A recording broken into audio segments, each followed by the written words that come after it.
চুরিবিদ্যা মহাবিদ্যা ছোটবেলায় এই প্রয়াগ বাক্যটি আমরা প্রত্যেকেই জানি বা প্রয়াগ বাক্যটি সম্বন্ধে আমরা প্রত্যেকেই ওয়াকিবল। নতুন বেঙ্গলি মুভির টিম অভিমান বোধহয় এই প্রয়াগ বাক্যটি সম্বন্ধে ওয়াকিবল নয় বা জেনেও না জানার ভান করছেন অথবা ভুলে গেছেন। অন্তত এই মুভিটা দেখে আমার এই কথাটাই এই প্রয়াগ বাক্যটাই প্রথমেই মনে এলো। কপির নামে টুপিবাজি টলিউড ইন্ডাস্ট্রি আর কতদিন চালাবে সেটা নিয়ে বিরাট প্রশ্ন আমার মনের মধ্যে জাগছে এবং এই টুপিবাজির নতুন এক্সাম্পল হিসেবে অভিমানকে আমি সামনে অবশ্যই রাখবো। নমস্কার, আমি মিঠুন, সবাইকে স্বাগত জানাই মিঠুন মুভি জাদুর আরেকটা ভিডিওতে। আজকে কথা বলবো টলিউডের নতুন বেঙ্গলি মুভি অভিমান নিয়ে থাকবে আমার পর্যালোচনা। চলে আসে অভিযান প্রসঙ্গে। প্রথমেই বলে রাখি, এই মুভিটার রিভিউ শুনে যারা আমাকে গালাগালি দেবে মনে করছো তাদের জন্য ওয়েলকাম, এবং যারা কনস্ট্রাকটিভ আলোচনাও করবে মনে করছো তাদের জন্যও কিন্তু কমেন্ট বক্স খোলা আছে। একটা সিম্পল গল্পকে ঘেঁটে করে কিভাবে জগা খিচুড়ি রূপে প্রেজেন্ট করতে হয় সেটা পরিচালক ইন্দ্রজিৎ দাশগুপ্ত ভালোভাবেই জানেন। এই মুভির গল্প লিখেছেন যিশু ইউ সেনগুপ্ত এবং এই মুভির স্ক্রিন প্লের দায়িত্ব আছে শ্রীজাত।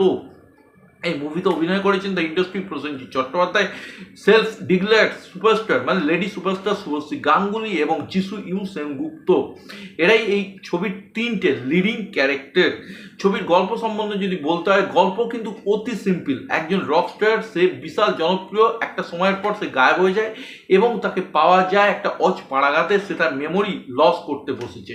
আমি আগেই বলেছি গল্পটা খুব সিম্পল এবং সিম্পল গল্পে কিন্তু একটা সুন্দর মুভি অনায়াসেই বানানো যেত, যেটা খুবই এন্টারটেনিং হতে পারতো। কিন্তু এই ঘুম পাড়ানি মুভিটা বানিয়ে মেকার্সরা বা পরিচালক কি প্রমাণ করতে চেয়েছেন আই ডোন্ট নো।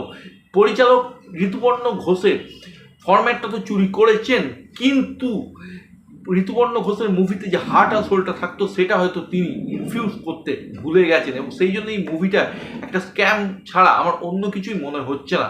অ্যাক্টিং প্রসঙ্গে যদি বলি, দ্য ইন্ডাস্ট্রি প্রসেনজিৎ চট্টোপাধ্যায় আমার মনে হয় অটোগ্রাফের হ্যাংওভার থেকে এখনও বেরোতে পারেননি।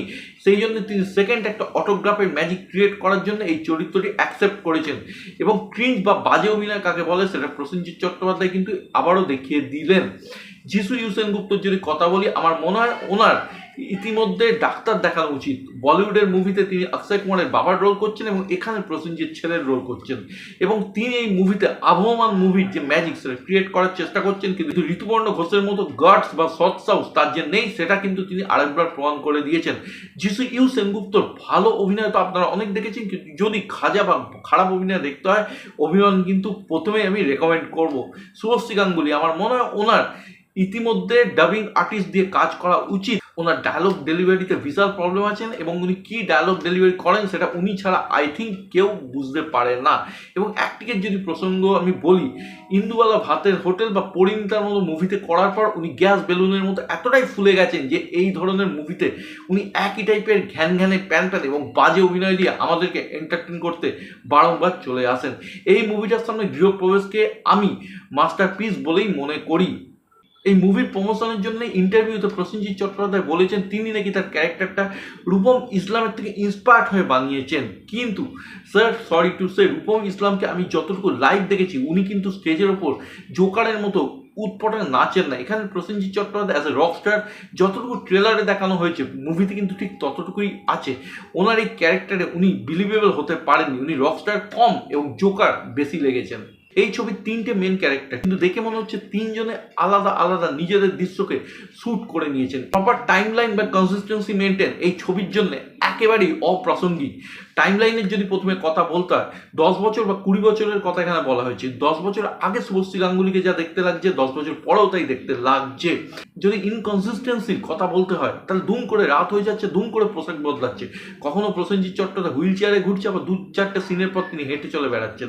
এই ধরনের ক্যারেক্টার প্লে করার জন্য যে ডেপথ, যে ডায়লগ ডেলিভারি, যে এক্সপ্রেশন, পারফরমেন্সের দরকার, এই তিনজন লিড ক্যারেক্টারের মধ্যে একজনও তা দিতে পারেনি। ক্যারেক্টারটা করার আগে প্রসেনজিৎ চট্টোপাধ্যায়ের অবশ্যই অমিতাভ বচ্চনের ব্ল্যাক সিনেমাটা দেখা উচিত ছিল। শুভশ্রী গাঙ্গুলির যদি ক্যারেক্টারের কথা বলি, ওনার ক্যারেক্টার বেশ কনফিউজিং। কখনো তিনি কেয়ারিং, কখনো তিনি অ্যাম্বিসিয়াস, কখনো তিনি রেগে যাচ্ছেন, কখনো তিনি খুব সফট হার্টেড। এবং যিশু ইউ সেনগুপ্তর কথা আমি আগেই বলেছি, ওনার একটা খারাপ অভিনয়ের যদি এক্সাম্পল ধরা হয়, তাহলে অভিমান কিন্তু রিসেন্ট সময় আমার টপ প্রায়োরিটি লিস্টেই থাকবে। ওনাকে বেশ বুড়োটে দেখতে লেগেছে, ওনার বয়সের থেকে বেশি ওনাকে লেগেছেন। মল্লিক এই মুভিতে পারফরমেন্স করেছেন, এবং প্রসেনজিৎ চট্টোপাধ্যায় এবং কাঞ্চন মল্লিকের যে উইক সেটা কিন্তু বেশ বোঝা যাচ্ছে। এখানে একজন ডাক্তারকে দেখানো হয়েছে নিশ্চিন্তপুরের মতো একটা অজপাড়াগায় তিনি থাকেন, কিন্তু নদীর পাশেই হাই রাইজ বিল্ডিং দেখা যাচ্ছে। তিনি সকালবেলা নিশ্চিন্তপুরে ঘুরছেন এবং বিকেলবেলা কলকাতার রাস্তাঘাটে ঘুরে বেড়াচ্ছেন। এখানে বলা হয়েছে শুভশ্রী গাঙ্গুলি একটা অজপাড়াগাতে থাকে, কিন্তু তার পাড়ার যে সেট আপ সেটা দেখে কোনোভাবেই মনে হচ্ছে না তিনি অজপাড়াগাতে থাকেন। এই ধরনের ইনকনসিস্টেন্সি, এই ধরনের টাইম সেটিংয়ের প্রবলেম এই মুভির প্রত্যেকটা ফ্রেমে কিন্তু ভরে ভরে দেখা যাচ্ছে। মুভিটাকে একটা বিগ মুভি হিসেবে প্রমোট করা হয়েছিল, কিন্তু আমরা কি দেখলাম, 4 দেয়ালের মধ্যে শ্যুট করা সেই কি ক্যামেরা অ্যাঙ্গেলের কাজ। এই মুভির ক্লোজ শট এবং লং শট একসাথে শ্যুট করা হয়নি, সেই জন্য লং শট এবং ক্লোজ শটের মধ্যে ইনকনসিস্টেন্সি ভালোভাবে লক্ষ্য করা যায়। এই মুভিতে যিশু সেনগুপ্ত এবং শুভশ্রী গাঙ্গুলি একটি রোমান্টিক অ্যাঙ্গেল দেখানো হয়েছে, যেটা দেখাতে হয় তাই দেখিয়েছি। যিশু সেনগুপ্ত একটা লাভ ইন্টারেস্ট হিসেবে একজন মেয়েকে দেখানো হয়েছে, এবং আপনারা যদি ট্রেলারটা ভালোভাবে দেখেন আপনারা বুঝতেই পারবেন সেই অভিনেত্রীকে, এবং তার পারফরমেন্সও একেবারেই পাতে দেওয়ার মতো নয়। মুভিতে মিত্র ক্যাফের মতো ব্র্যান্ড প্রমোশন করা হয়েছে এবং তার জন্য কিন্তু আলাদা করে সিন ডিজাইন করা হয়েছে, যার কোনো প্রয়োজনীয়তাই থাকে না। এই মুভিটাকে বলা হয়েছে মিউজিক্যাল মুভি, কিন্তু মিউজিক্যাল মুভি আমরা যেটা শুনেছি বলিউড বা টলিউড, সেখানে গান কিন্তু একটা ইম্পর্টেন্ট রোল প্লে করে। আমরা রকস্টার বলি, রকন বলি, লন্ডন ড্রিমস বলি বা হলিউডের সাউন্ড অফ মিউজিক বলি, প্রত্যেকটা মুভিতেই মিউজিক কিন্তু একটা ইম্পর্টেন্ট রোল প্লে করে এবং খুব সোলফুল হয়। কিন্তু অভিমানের গান একেবারেই পাতে দেওয়ার মতো নয়। রকস্টারের নমুনা যা দেখলাম, প্রসেনজিৎ চট্টোপাধ্যায় স্টেজে উঠে নাচন কদম করছে। অরিজিনাল রকস্টার স্যার আপনি বোধহয় দেখেননি, এবং দেখলে এইরকম ম্যানারিজম করতেই হয়তো পারতেন না। আমাদের বাংলাতে অঞ্জন দত্ত, ম্যাডলি বাঙালি, রঞ্জনা, আমি আর আসবো না, এই ধরনের মিউজিক্যাল মুভি বানিয়েছেন, এবং সেই মুভিগুলো এখন আমি সুযোগ পেলে দেখি। রঞ্জনা, আমি আর আসবোতে পার্ণ মিত্রর যে চরিত্রটা, সেই চরিত্রটাকে ডিটো কপি করেছে শুভশ্রী গাঙ্গুলি, কিন্তু পার্ণ মিত্রর মতো বডি ল্যাঙ্গুয়েজের ধারে পাশে তার বডি ল্যাঙ্গুয়েজ বা তার এক্সপ্রেশন, অভিনয় কোনো কিছুই আসেনি।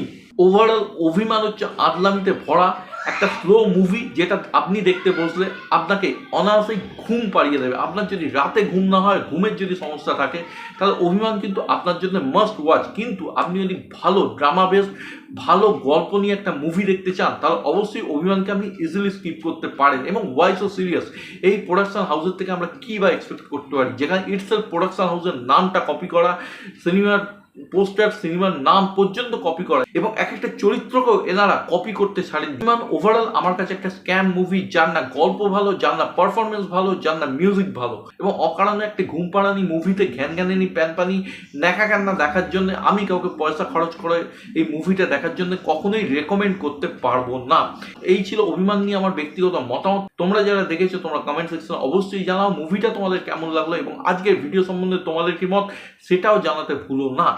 যদি ভিডিও ভালো লাগে ভিডিওটাকে লাইক করো, শেয়ার করো, চ্যানেল বা ভিডিও নতুন হলে অবশ্যই সাবস্ক্রাইব করো, বেল আইকনটা ক্লিক করতে ভুলো না। সকলে ভালো থেকো, সুস্থ থেকো, টেক কেয়ার, বাই বাই।